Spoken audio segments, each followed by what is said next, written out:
Hi friends, welcome back to Kings pet shop. ఈరోజు మీకు ఒక ఆసక్తికరమైన విషయం చెప్పాలనుకుంటున్నాను. మన ఇంట్లో అక్వేరియం పెట్టాలనుకున్నప్పుడు ఎలాంటి చేపలు వేసుకోవాలి, ఏ చేపలు వేసుకోవాలి, ఎన్ని చేపలు వేసుకుంటే బాగుంటుంది అని మనం తెలుసుకుందాము.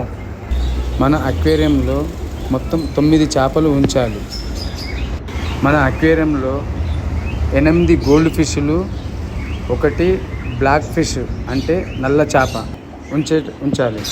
ఇలా 8 బంగారు రంగు చేపలను ఉంచి 1 నల్ల చేపను మన అక్వేరియంలో ఉండేలాగా చూసుకోవాలి.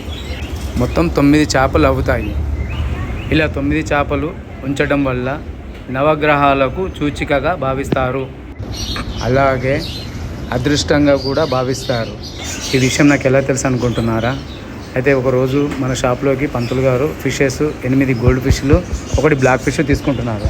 ఎప్పుడైనా అలాగే తీసుకునేవారు. నాకు ఒకరోజు డౌట్ వచ్చి, ఏంటి పంతులు ఎప్పుడైనా మీరు ఒక బ్లాక్ 8 గోల్డ్ ఫిష్లు తీసుకుంటారని అడిగాను. అప్పుడు పంతులు గారు నవ్వుతూ చక్కగా వివరించారు. నాకు 8 గోల్డ్ ఫిష్లు, 1 బ్లాక్ ఫిష్ అక్వేరియంలో ఉంచితే మన ఇంటికి చాలా మంచిది, ఇంట్లో నెగిటివ్ ఎనర్జీని దూరం చేసి ఆరోగ్యాన్ని కాపాడుతుంది, అదృష్టం కలిసి వస్తుంది అని చక్కగా వివరించారు నాకు. అప్పటి నుండి నాకు కూడా నమ్మకం కలిగింది. నేను కూడా అక్వేరియం పెట్టుకుంటే బాగుంటుందని చెప్పేసి మా ఇంట్లో నేను అక్వేరియం పెట్టాను. 8 గోల్డ్ ఫిష్లు, 1 బ్లాక్ ఫిష్ వేశాను. నాకైతే బాగానే అనిపిస్తుంది. మీరు ఎవరైనా ట్రై చేయాలనుకుంటే చేయండి. ఓకేనా ఫ్రెండ్స్, మళ్ళీ నెక్స్ట్ వీడియోలో మళ్ళీ కలుద్దాం.